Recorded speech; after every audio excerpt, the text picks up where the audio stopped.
I still remember the exact weight of my carry-on bag digging into my shoulder that evening, the familiar scuff of the wheels across the driveway I had paid for in cash. After 2 grueling days in Dallas, negotiating a multi-million-dollar deal for my company, all I wanted was a hot shower, my silk robe, and the comfort of my own bed. Instead, what greeted me was a tableau so grotesque it burned itself into my memory forever. Before we dive into true revenge stories, drop a comment and tell us where you're watching from. Hearing from people around the world makes these stories even more powerful and reminds us how connected we all are. Next to my old reliable sedan sat Preston's shiny BMW, a recent lease he couldn't stop bragging about. But there was another car parked beside it, a sporty white convertible I didn't recognize, its nose angled toward the garage, with a kind of arrogance that made my teeth clench. At first I told myself it must belong to one of his colleagues. Preston often dragged his co-workers home for drinks without warning. That was his style, careless, entitled, always assuming my house was a revolving door for his whims. But when I opened the front door, I knew immediately this was no colleague's visit. A wave of perfume rushed to meet me, sickly sweet and expensive, nothing like the subtle scents I wore. My keys still hung loosely in my hand as I stepped inside. A designer handbag lounged on my favorite armchair like it owned the place, and a pair of sky-high stilettos were abandoned by the entryway. The details weren't random. They were deliberate, invasive, like flags planted on conquered territory.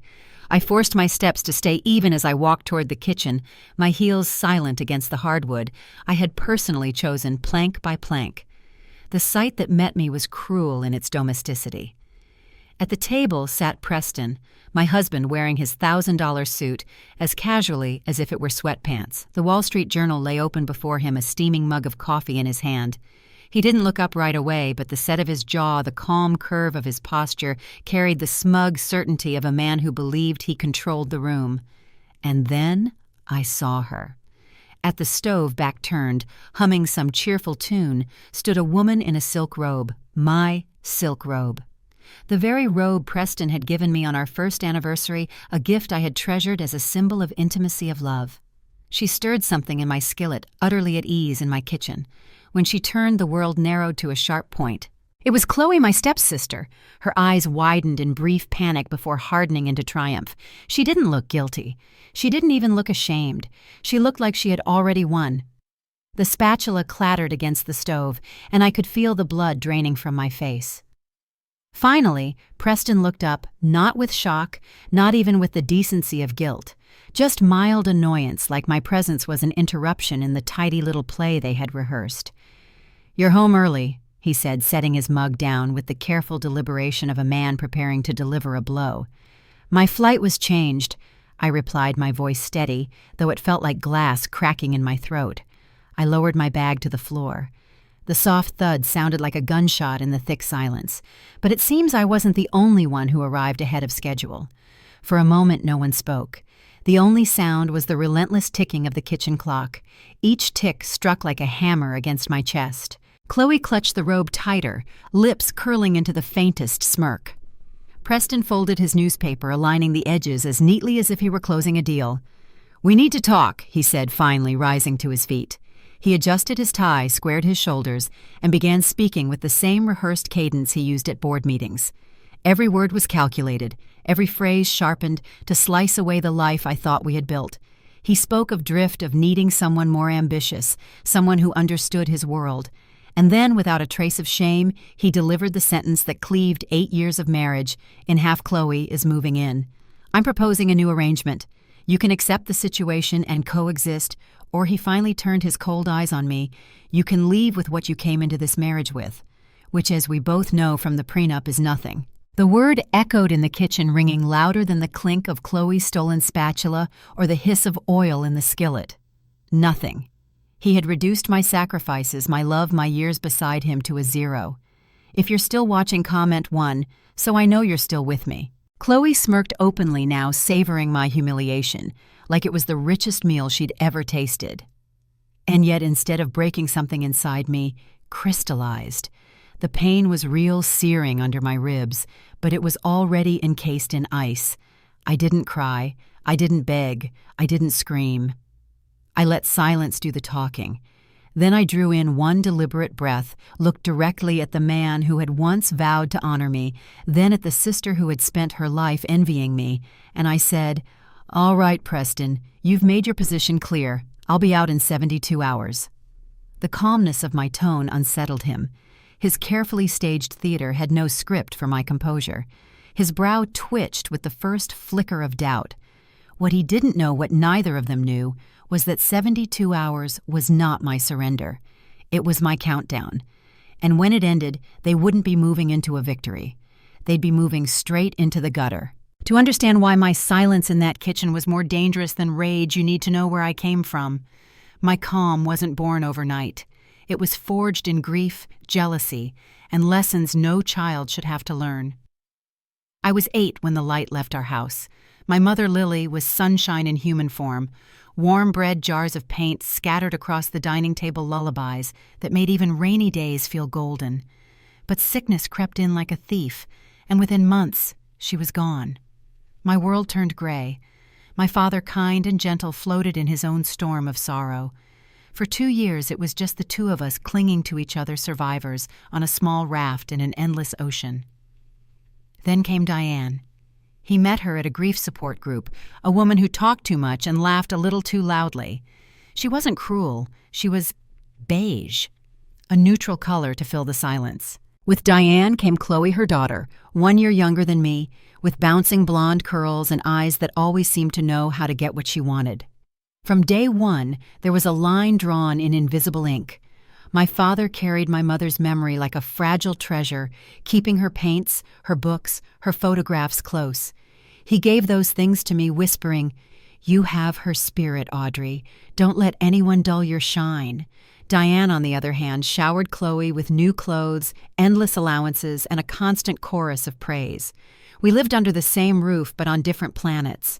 At first I tried to make peace. I wanted a sister. I wanted a family that didn't feel patched together with grief and obligation. But Chloe was never satisfied with just having what was hers. She wanted what was mine. It started small. In 5th grade, I built a model of the solar system for the science fair. My mother had loved astronomy, and painting those planets felt like bringing a piece of her back to life. I worked for weeks carefully shaping papier-mâché wiring, a little motor, so the planets orbited a glowing sun. It was my masterpiece. The night before the fair, Chloe accidentally spilled a glass of water over it. Colors bled.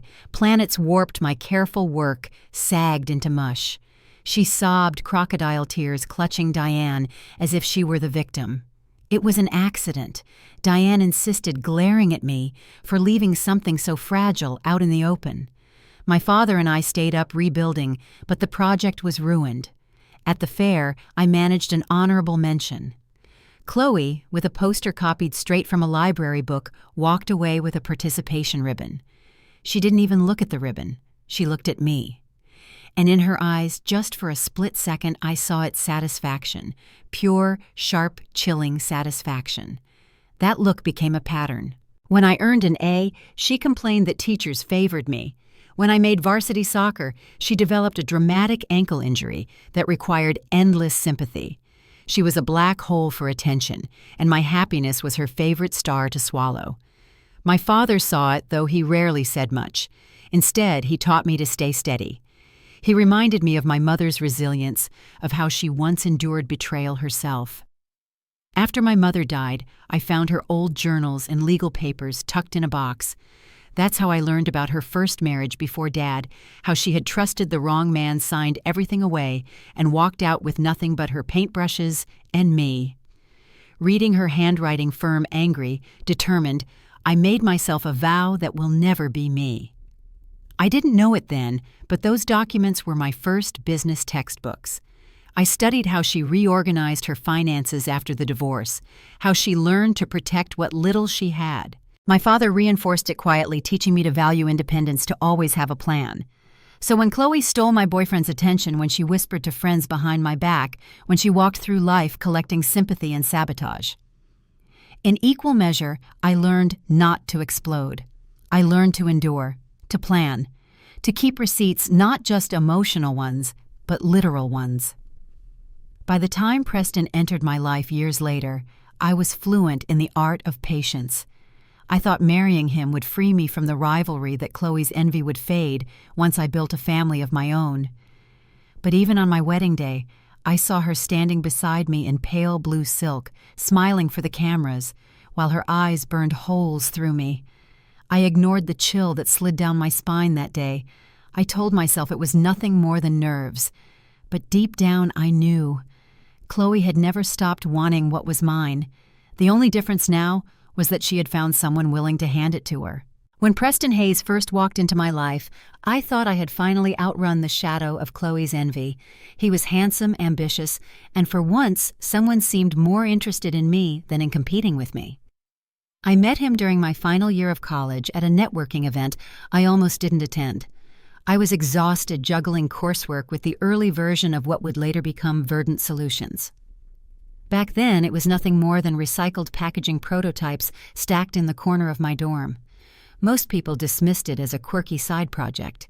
Preston didn't. He leaned in, studied the designs, and told me I was going to change the world. No one had ever looked at my work that way, not even my professors. His admiration felt like oxygen to a flame. Within months, we were inseparable. He was all sharp suits and shark-like confidence, already carving his way into a top investment firm. I was the scrappy dreamer with paint under my nails and spreadsheets taped to my wall. To me, it felt like balance. To him, I later realized it looked like a stepping stone. We married 2 years later in the rolling hills of Texas wine country. The day was perfect in every outward sense. My father walked me down the aisle, whispering that my mother would have been proud. The sun dipped low, painting everything in gold. But even then, Chloe stood beside me in her bridesmaid's dress, her smile wide for the photographs, while her eyes told another story. I should have listened to the shiver that ran down my spine. Before the vows, Preston's lawyer slid a prenuptial agreement across the table. I remember the weight of the pen in my hand, my father's concerned glance, and the quiet steel in my voice when I said, "I'll sign this, but my business remains mine, non-negotiable." The prenup was designed to protect him, of course. His salary, his investments, his firm's bonuses, all locked tight. But I carved out a clause that shielded every asset tied to Verdant Solutions. The company was young, fragile even, but I had inherited my mother's caution. I refused to make her mistake. Preston smirked as if indulging me, probably assuming my little eco-project would never be worth much. He couldn't have been more wrong. At first he played the role of supportive husband flawlessly. He told anyone who would listen that his wife was a visionary. He bragged about my prototypes, introduced me at cocktail parties as the woman who'll disrupt packaging. But admiration is a fickle fuel.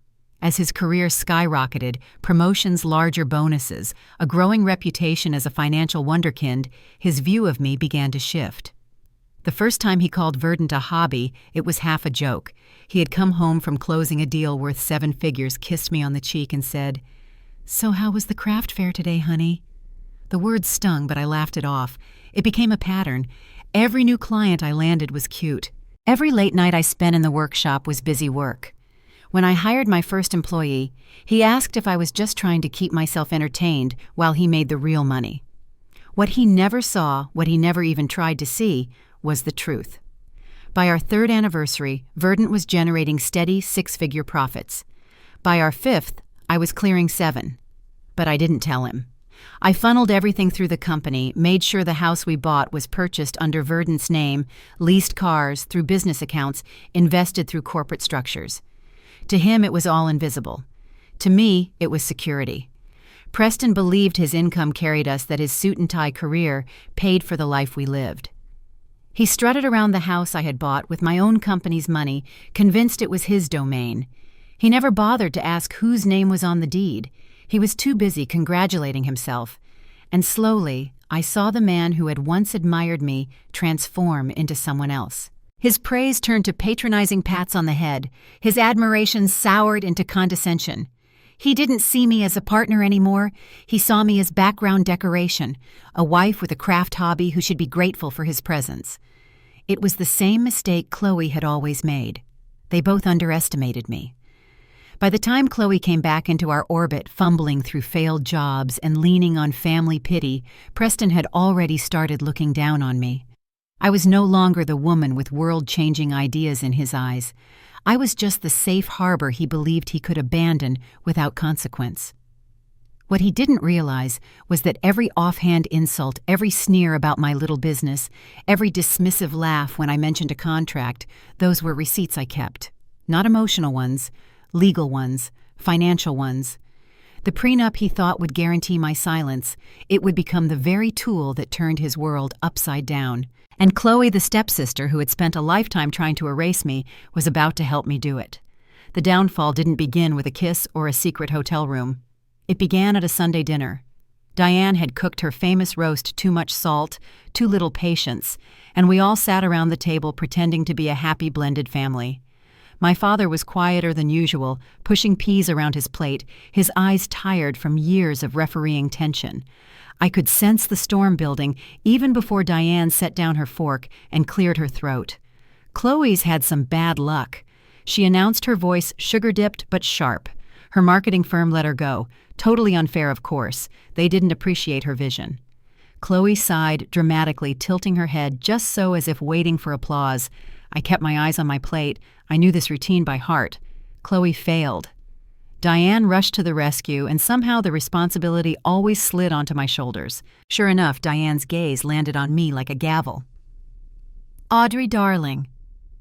Preston works at that big fancy firm, doesn't he? Surely he could find something for Chloe.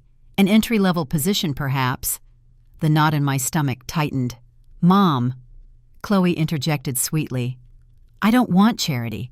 I just need a real chance. A mentor who can see my potential." But her eyes flicked to me, daring me to refuse. I wanted to say no. Every fiber of my being screamed it. But then I looked at my father, his slumped shoulders, the pleading in his eyes, the weariness of decades stuck between two women at war. For him, just this once, I caved. That night, after the dishes were washed and the tension settled into the walls, I brought it up with Preston. "Chloe's looking for a job," I said carefully. "Do you think your firm might have an analyst opening? She's smart. She just needs someone to give her a shot." He didn't even look up from swirling the wine in his glass. "Audrey, we're a top-tier firm, not a charity. We hire Ivy League recruits, not drifting liberal arts majors with resumes thinner than a cocktail napkin." His arrogance was like a slap. I should have let it drop, but years of managing Chloe's chaos had trained me to fix things I didn't break. I pushed on. "Think of it differently. You could shape her, mentor her. It would reflect well on you, taking raw talent and molding it into something sharp. People would admire that." I saw the flicker in his eyes. Preston could never resist the lure of admiration. The idea of being a kingmaker appealed to his vanity more than logic ever could. He stroked his chin, considering. Then with mock magnanimity he said, "All right, I'll see what I can do. But she reports directly to me. I'll keep her on a tight leash." I should have recognized the danger in that moment. Instead, relief washed over me. Maybe this would finally ease the endless family tension. Maybe Chloe would finally find her place. I was a fool. Within 2 weeks, Chloe was perched at a desk just outside Preston's office, her laughter ringing down the hallway like victory bells. At dinners, Preston bragged about her performance. "Chloe absolutely crushed the Braxton pitch today. She has real killer instinct." Chloe would blush theatrically, murmuring, "I learned from the best." They had inside jokes. I wasn't part of stories from the office. I hadn't heard entire worlds built without me. My business, Verdant Solutions, became their favorite punchline. "How's the arts and crafts corner?" Audrey Preston would ask with a smirk, while Chloe giggled into her wine glass. I told myself it was harmless. I told myself Chloe had finally found her footing. But late at night, when I passed Preston's office door and saw the glow of his phone, the hushed tones of messages, the sudden silence when I entered the room, I knew better. The betrayal didn't happen all at once. It grew in the shadows of my own house, watered by Diane's manipulation, Preston's arrogance, and my own misplaced loyalty. Looking back, I realize I didn't just open the door for Chloe. I escorted her inside, handed her a key, and left her alone with my husband. The wolf wasn't at the gate anymore. The wolf was in my living room. Betrayal never arrives with fanfare. It seeps in quietly disguised as late nights, muted phone calls, and the kind of laughter you're not supposed to hear. At first, I brushed it aside. Preston had always worked long hours, and with Chloe under his wing at the firm business dinners and weekend strategy sessions became common. I told myself not to be paranoid. I told myself they were colleagues, that this was finally Chloe finding her lane. But lies have a way of unraveling even if you never pull the thread. One afternoon, I was searching our shared cloud drive for a contract draft. Verdant Solutions had just landed a meeting with a national grocery chain, and I needed to finalize the presentation. I typed in the keywords and waited. Instead of the document, a folder popped up, one I hadn't noticed before. It was labeled simply Conference. Curiosity overrode hesitation. I clicked. The first photo seemed harmless enough. Preston at a jazz club, Chloe beside him, her head tilted back in exaggerated laughter. The second was worse. His arm draped casually over her shoulders, his lips brushing her temple as if I didn't exist. But the third gutted me, a hotel room selfie.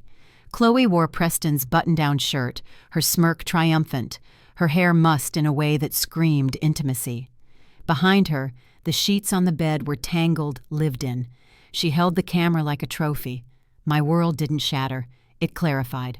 Every late night, every unexplained charge on our credit card, every look they exchanged when they thought I wasn't watching, it all fell into place with sickening precision. I hadn't just been betrayed. I had handed them the knife. I was the one who persuaded Preston to hire her. I was the one who thought easing family tension was worth the risk. I had opened the door, ushered the wolf inside, and smiled as it settled in next to me. I wanted to scream. I wanted to smash the laptop against the wall, march into his office, and throw the truth in his smug face. But the image of my mother's journals flashed through my mind, her words about how her first husband had called her crazy, how he had gaslit her until she doubted her own sanity. I knew Preston. If I confronted him now, he would deny everything. He would call me insecure, jealous, unstable. Chloe would cry crocodile tears, and Diane would scream that I was attacking her daughter. They'd twist it until I was the villain. So instead I chose silence. But it wasn't weakness. It was strategy. That night, after they returned from working late, I went into my home office, shut the door, and opened a blank document. At the top, I typed 2 words: Operation Nightingale. A nightingale is an unremarkable bird, at first glance, small, plain, easy to overlook.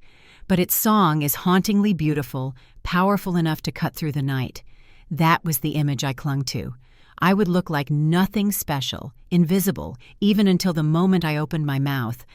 And then they would hear me. From that night on, my office became a war room. I tracked every late-night Uber receipt, every jewelry purchase billed to his corporate card, every dinner reservation at restaurants I'd never stepped foot in.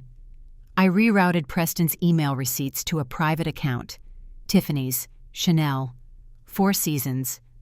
Chloe's name cropped up again and again like a stain. I kept copies of everything. Dated, organized, filed.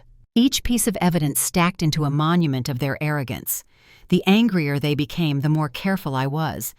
Preston sneered openly now, calling my business arts and crafts and laughing when I mentioned contracts. Chloe draped herself in smugness, dropping hints at family dinners, basking in the illusion that she had replaced me. They thought my silence meant surrender. But silence was my camouflage. Every insult, every lie, every stolen moment, they weren't breaking me. They were building my case. And when the time came to sing, Operation Nightingale would be the song that destroyed them both. War doesn't always announce itself with explosions. Sometimes it starts with a simple click, an act of sabotage dressed up as an accident. It was the night before the most important presentation of my career. Verdant Solutions had been shortlisted by a national organic grocery chain. The contract was worth millions, and I had poured 3 years into the pitch. Every chart, every prototype, every polished slide was saved neatly in a folder on our shared cloud drive, boldly labeled Verdant. Do not delete. That evening, Preston came home late. He reeked of Chloe's perfume and Victory cigars, the air around him thick with smugness. He barely looked at me as he tossed his jacket on the sofa and muttered something about cleaning up files on the computer. I ignored him, too busy rehearsing my presentation. The next morning I brewed a cup of coffee, sat at my desk, and opened the drive. My stomach plummeted. The folder was gone, not misplaced, erased. Every draft, every chart, every visual aid vanished. A cold sweat spread across my skin. I tore through the drive, checked the trash, the archives. Nothing. It was as if 3 years of my life had been wiped clean overnight. I stormed downstairs, heart pounding. Preston sat at the kitchen table, his newspaper unfolded like he had all the time in the world. "Preston," I said, my voice sharp. "My Verdant presentation folder is gone. Did you touch it?" He lowered the paper slowly, feigning mild surprise. "Oh, that I was clearing out clutter last night. Must have deleted it by accident." "Sorry, honey." His voice dripped with condescension. "Didn't think your little craft files were important." The words cut deeper than any blade. He wanted me to crumble. He wanted me to miss that meeting, to watch me choke on failure while he and Chloe clinked champagne glasses. I felt rage climb my throat, hot and suffocating. For a split second, I pictured hurling my mug straight at his smug face. But then something colder, sharper took over. I turned on my heel and walked back upstairs. Because Preston didn't know my rule, I always have backups. For hours, I worked furiously, fueled by adrenaline and fury. Every slide was rebuilt, every graph recreated from scratch using my external hard drive. My fingers flew, my coffee grew cold, but I didn't stop until the presentation was whole again. At 9 a.m. sharp, I logged into the conference call. My voice was steady, my pitch flowed. And when I clicked End Meeting, I knew I hadn't just salvaged it. I had nailed it. 2 days later, Verdant Solutions secured the contract, the biggest in our history. When I told Preston that evening, his reaction wasn't pride. It was shock, then thinly veiled disappointment. "Huh," he said, swirling his drink, eyes fixed anywhere but on me. "Guess persistence pays off." He had wanted me to fail. He had wanted me to prove his dismissive words true, that I was a hobbyist, a child with crayons compared to his Wall Street empire. Instead, I had won. And in that moment, I knew for certain I wasn't living with a husband. I was living with an enemy. That night, alone in my office, I updated my growing file, Operation Nightingale. I added the sabotage incident, complete with the timestamp of the deletion, the recovery steps, and the signed contract worth 7 figures. Evidence not just of betrayal, but of malice. Preston thought deleting a folder would erase me. He didn't realize he had just given me the clearest proof yet of what I was up against. He had declared war, and I was done playing defense. Wealthy crowds always smell faintly of power and champagne. The annual charity gala was no different, a swirl of designer gowns, glittering jewelry, and laughter that was just a shade too loud. I hated those events, but Preston insisted I attend. Optics, he called it. I was the accessory wife, the silent proof of his polished image. That night I wore a simple black gown. Not flashy, not desperate, just elegant. I wanted to disappear into the background to endure the evening quietly. But Chloe had other plans. She arrived on Preston's arm, draped in a blood-red dress that clung to her like a second skin. It was dramatic, calculated, impossible to ignore. Heads turned as they walked in. She basked in it, her smile wide and empty, her eyes already searching for me in the crowd. I stayed by the silent auction table studying the framed vacation packages and overpriced bottles of wine when their voices drifted closer. I didn't need to look up. I could feel their presence like a shadow stretching over me. "Oh, Preston, darling," Chloe cooed loud enough for half the room to hear. She tilted her head toward me, her face painted with mock sweetness. "Isn't this your wife Audrey, right?" The words sliced through the air. She knew my name perfectly well. She extended a manicured hand, pretending innocence. "It's so lovely to finally meet you in person. Preston tells me you do something with boxes, isn't it?" She laughed lightly, a tinkling sound designed to draw attention. "Such a sweet little hobby to keep you busy while the adults are working." Laughter rippled among the guests around us. My face burned hot, though not from shame, from fury. Preston stood beside her, smirking, saying nothing. He let her strike, and worse, he enjoyed it. For a heartbeat, I wanted to lash out. I wanted to shout that Verdant Solutions was worth more than half the companies represented in that ballroom, that without me, neither of them would be standing there so smugly. But then I remembered my mother's words. Strength isn't in the scream, it's in the silence you choose. So I smiled, just a small, measured smile. Design is a fascinating field, I said evenly. My tone was polite, almost bored. You should look into it sometime. It teaches you that the most beautiful structures are built on solid foundations, things that can't be easily broken. Chloe's smile faltered for a fraction of a second. She didn't understand my meaning, but she felt it. Preston chuckled nervously, trying to steer her away. They moved on, leaving me standing alone by the auction table. I should have felt humiliated, but instead, I felt clarity. That moment wasn't about me, it was about them. Their arrogance, their cruelty, their desperate need to tear me down in public. And in their laughter, I realized something powerful. They believed I was powerless. That belief would be their undoing. Later that night, I returned home before them. The house was quiet, but my mind was loud. I walked straight to my office, sat at my desk, and pulled out my phone. My hands didn't tremble. They were steady, precise. I dialed the number I had been holding on to for weeks. It rang twice before a crisp, professional voice answered. Eleanor Vance.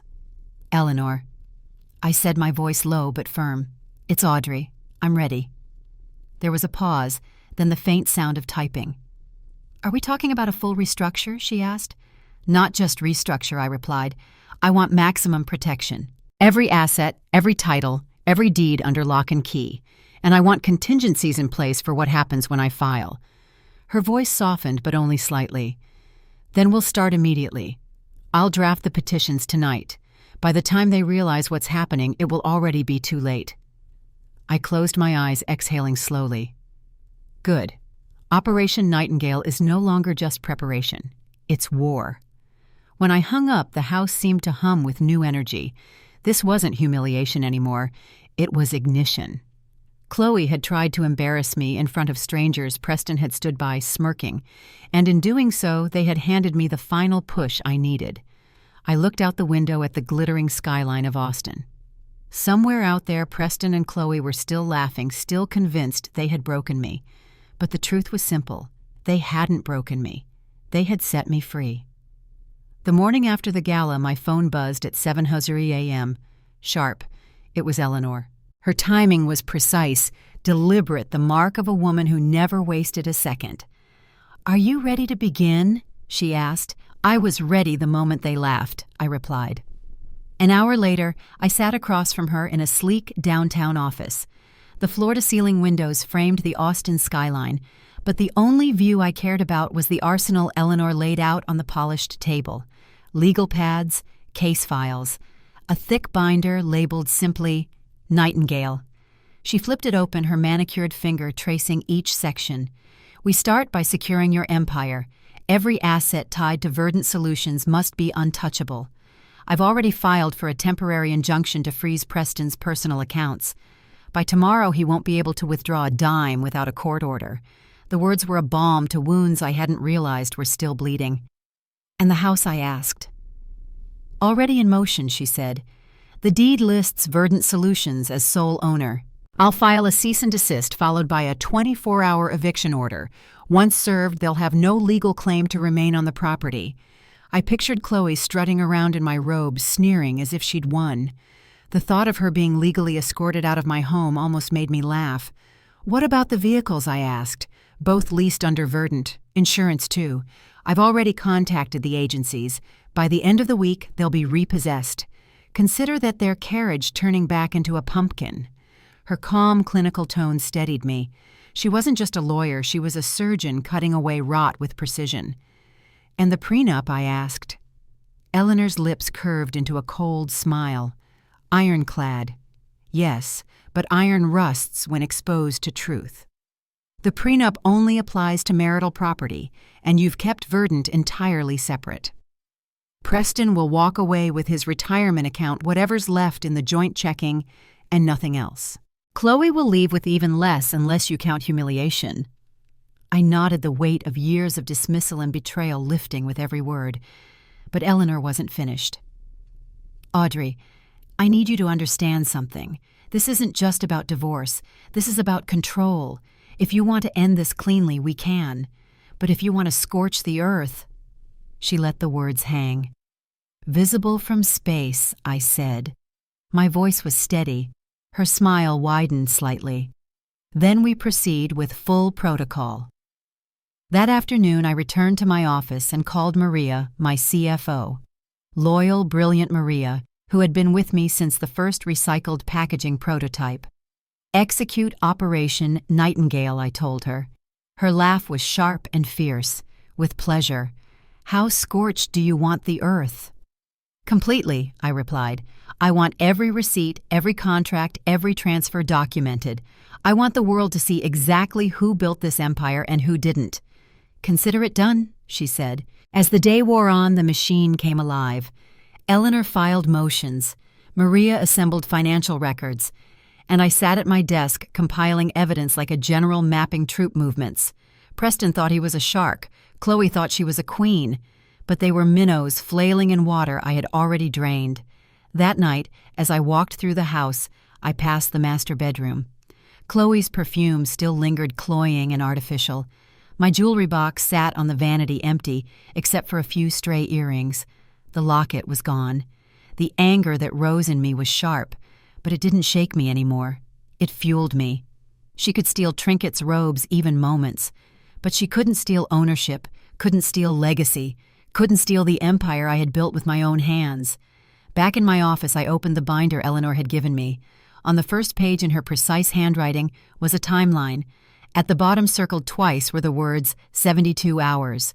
That was the deadline, the moment the hammer would fall. For now, I would let them laugh, let them redecorate my home in their heads, let them plan trips on money they didn't own. They believed they had won. But in exactly 3 days, their kingdom would turn to dust, and I would be there to watch it crumble. The movers had come and gone, their truck loaded with carefully packed boxes from my office. To Preston and Chloe, it looked like I was retreating, packing up my little craft supplies before slinking away. He even clapped his hands lightly afterwards, smug as ever. Well, he'd said glad we could do this amicably. I gave him nothing in return, just silence, the dead calm of a storm about to break. That evening was suffocating. They ordered expensive takeout uncorked wine I had purchased and curled up on my sofa as if they owned it. Their laughter echoed through the house, unnatural grating. I stayed upstairs in the empty office laptop balanced on my knees, making final calls to Eleanor and Maria. Every piece of the plan was in motion. The clock was ticking down. By midnight, the house had gone quiet. I stepped into the hallway, intending to grab a glass of water, when I noticed the master bedroom door stood slightly ajar. Light spilled onto the floorboards. Curiosity, or maybe instinct, pulled me closer. Inside, Chloe sat at my grandmother's vanity. My jewelry box lay open before her, its contents scattered carelessly across the surface. She hummed softly, rifling through pieces as if they belonged to her. My breath caught when she picked up a delicate gold locket. It wasn't flashy, not worth much on paper, but it was priceless to me. Inside were 2 tiny photographs, one of my mother radiant in her youth and one of me as a baby in her arms.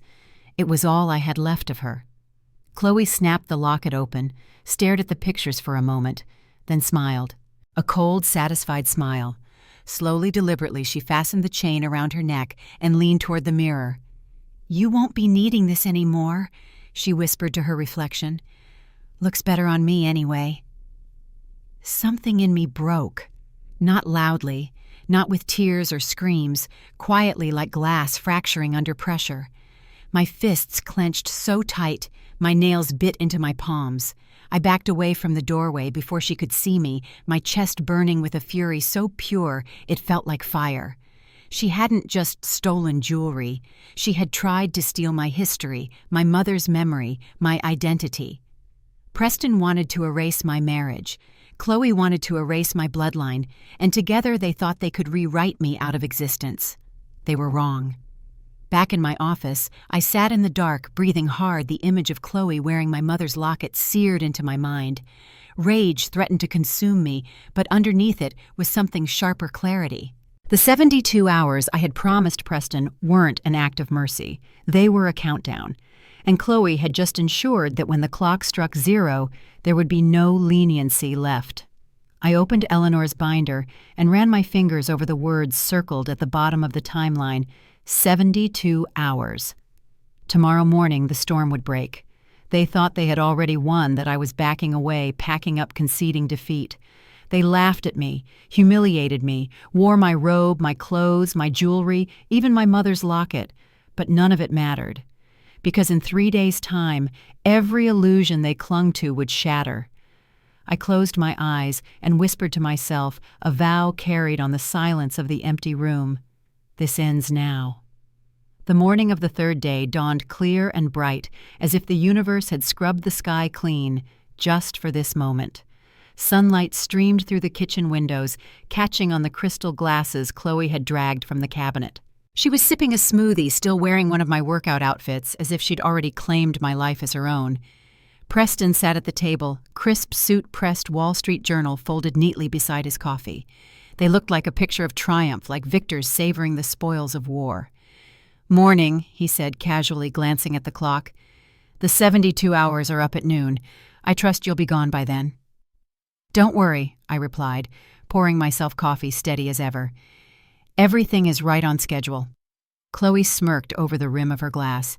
"Don't forget to leave your keys on the counter, Audrey." I smiled.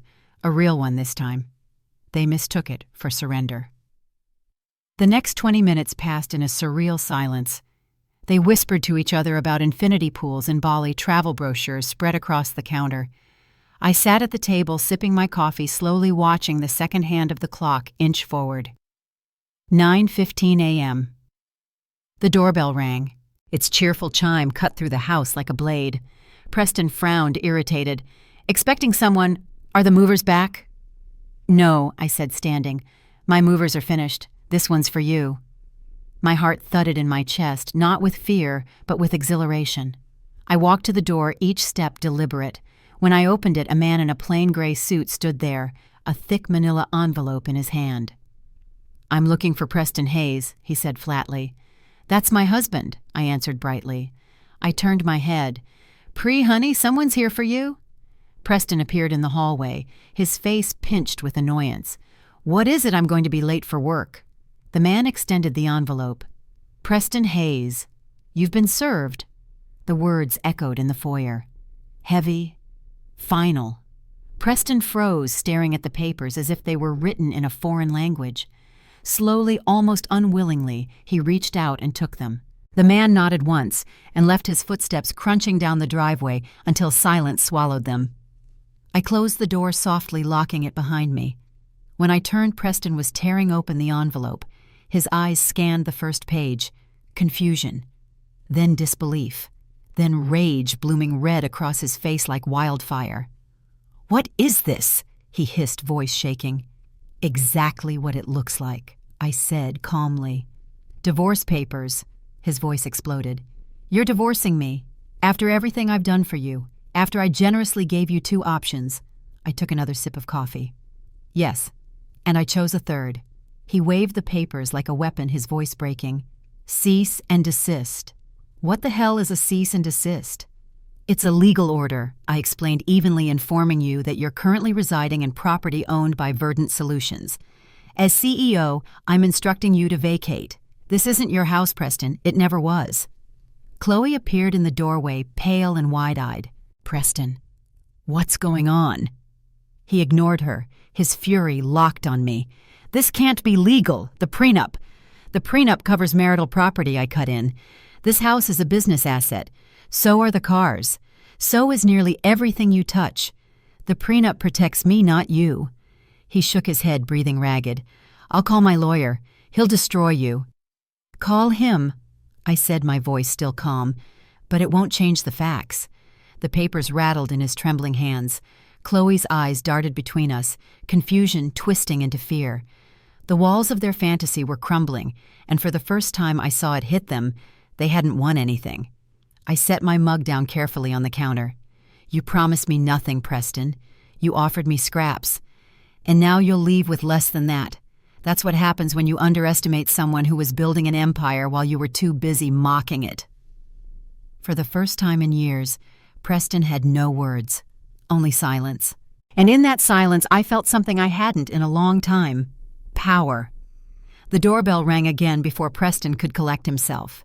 His tirade had barely begun, his face still blotchy red from rage when the sound cut him off. "Don't worry," I said softly, almost amused. "That one's for you, too." I opened the door to find Eleanor Vance standing there in a steel gray pantsuit, her briefcase gleaming under the morning sun. She carried herself like a storm in human form, calm, inevitable, unstoppable. "Mr. Hayes," she said coolly, stepping past me without waiting for an invitation. "We have a few things to discuss." Preston's face went pale. He knew her reputation. Everyone in Austin's legal circles did. Eleanor Vance never lost. She placed her briefcase on the dining table and snapped it open. The sound echoed like a gavel. Then she pulled out a thick binder, one of the 3 I had prepared, and dropped it onto the wood with a heavy thud. "Let's review assets, shall we?" she began. Her tone was razor-sharp, professional, merciless. Preston tried to bluster. "Our prenup protects," Eleanor cut him off with a raised hand. "Sit down, Mr. Hayes. You're about to learn what the word protection actually means." Reluctantly, he sank into a chair. Chloe hovered behind him, her smoothie glass still in her hand, forgotten. "First," Eleanor said, flipping to the deed at the front of the binder.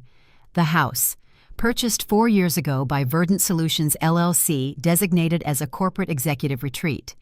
You've been living in company housing, Mr. Hayes, rent-free, which, by the way, is a taxable benefit you failed to declare. I imagine the IRS will find that fascinating."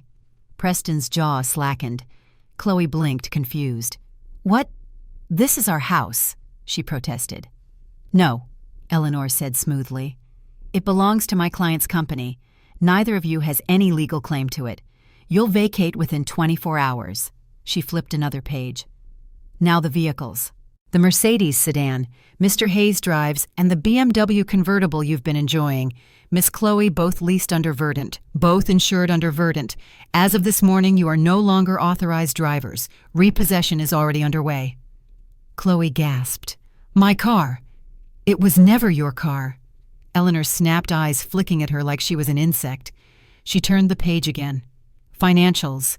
Over the past 8 years, Mr. Hayes, your salary has been substantial, but your lifestyle lavish. Vacations, restaurants, jewelry." She glanced deliberately at Chloe. The joint accounts were routinely supplemented by large infusions from Verdant Solutions. "Without my client, your image of wealth collapses." Preston sputtered, gripping the papers as if they might dissolve in his hands. This is impossible. She just makes boxes." At that, I finally spoke, my voice smooth as glass. "You were so busy mocking my work, you never bothered to look at it. Verdant Solutions is valued at $9.5 million, Preston. That's what my little hobby has been worth while you laughed at me."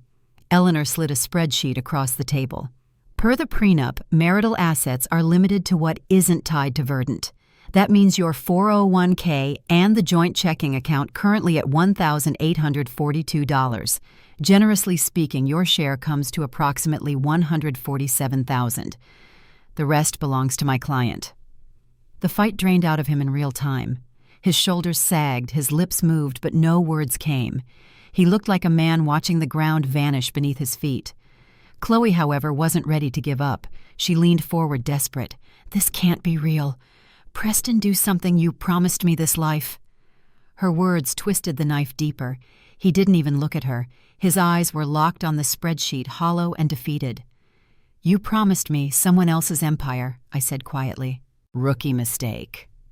The room went silent, except for the rustle of Eleanor closing her binder with a snap that felt like a verdict. "This is not a negotiation," she said firmly. "It's a notice. You have 24 hours to vacate. Keys on the counter. Personal belongings only. Anything else will be considered theft." Preston gave the smallest of nods, broken empty. Chloe's face crumpled, her hand flying to the locket at her throat, as if clutching it could keep the world from collapsing around her. But nothing could stop it now. The silence after a storm has its own weight.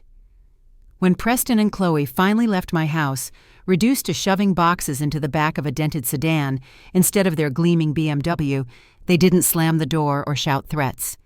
They left in silence, heads bowed, stripped of the arrogance that once filled every corner of my home. That silence was my victory song. From the upstairs window, I watched Chloe glance back one last time, her hand instinctively flying to the locket at her neck. That piece of my mother she tried to claim. Her glare was venomous, but behind it was something far worse: emptiness. She hadn't won anything. She had gambled everything on borrowed wealth and stolen affection, and she walked away with neither. Preston didn't even look back. His suit, once immaculate, hung loose wrinkled like a costume on an actor after the play has closed. The investment banker who once strutted like a king now looked like a man with nothing left but shame. The news spread fast in Austin's tight-knit business circles. You can't humiliate a rising star in public and expect it to stay quiet. Colleagues whispered, clients withdrew, and Preston's firm suspended him indefinitely. Within weeks, his career, the identity he worshipped, was gone. Chloe, of course, followed the same path she always had: failure. Without my money or his position to prop her up, she spiraled. She lost her job, moved back in with her mother, and filled her days with bitter complaints online. As for me, Verdant Solutions went public 6 months later. The IPO valued the company at $23 million. On the day trading began, I sat in my newly redecorated home office, not with champagne or a party, but with quiet gratitude. Gratitude for survival, for lessons learned, for the strength to walk through betrayal and not let it consume me. And then I did something Preston and Chloe could never have imagined. I bought a building downtown, not out of spite, though the irony was rich. It had once housed Preston's firm. I transformed the top floors into the Lily Gable Center for Entrepreneurship, named after my mother. It became a space where young women with bold ideas could find the support and mentorship I once longed for. The scholarship fund under her name opened doors for countless others who might have been dismissed as hobbyists. That was my true victory. Not just tearing down what had been stolen from me, but building something lasting, something rooted in purpose. Looking back, I see the truth of Scripture in every step. Proverbs 16:18 says, "Pride goes before destruction, a haughty spirit before a fall." Preston and Chloe embodied that verse perfectly. Their pride blinded them, convinced them they had power they never earned. And when the fall came, it was swift, brutal, and complete. Romans 12:19 also echoed in my heart. Do not take revenge, my dear friends, but leave room for God's wrath, for it is written, "It is mine to avenge. I will repay," says the Lord. At first glance, you might think my story is one of revenge, but the truth is deeper. I didn't scream. I didn't claw. I didn't meet betrayal with chaos. I let the law, truth, and preparation speak for me. In doing so, justice became inevitable. Still in the spirit of Western wisdom, one phrase fits perfectly: he who laughs, last laughs best. For years, Preston and Chloe laughed at me, mocked my work, belittled my worth, and flaunted their cruelty. But in the end, I was the one smiling, not because I had destroyed them, but because I had survived them. That is the heart of true revenge stories, not just striking back, but rising higher than those who tried to break you. So here is my question to you, the one who has walked this journey with me. Have you ever faced betrayal that tried to erase you? What gave you the strength to endure, to outlast, to rebuild? If you're listening right now, know this: betrayal doesn't define you. Preparation, patience, and faith do. The people who try to tear you down will always reveal more about themselves than they do about you. And in the end, the best revenge isn't loud. It's steady. It's quiet. It's living a life so full, so strong, that their memory fades into nothing more than a cautionary tale. Before we close, let me leave you with this.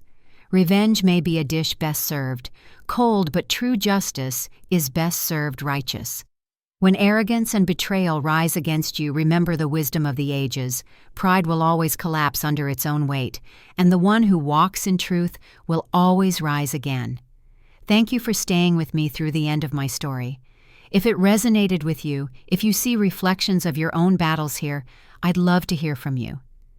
Drop a comment below and share your wisdom. What's one piece of advice you would give someone who is just starting to rebuild their life after betrayal? Your words may be the comfort someone else needs tonight, and if you haven't already, please like this video, subscribe to the channel, and join our growing community of listeners around the world. Together, we're not just telling true revenge stories. We're reclaiming dignity, sharing strength, and reminding one another that no betrayal has the final word. Because in the end, survival is the sweetest victory. And laughter, the quiet, steady laughter of someone who endured, always belongs to the one who lasts.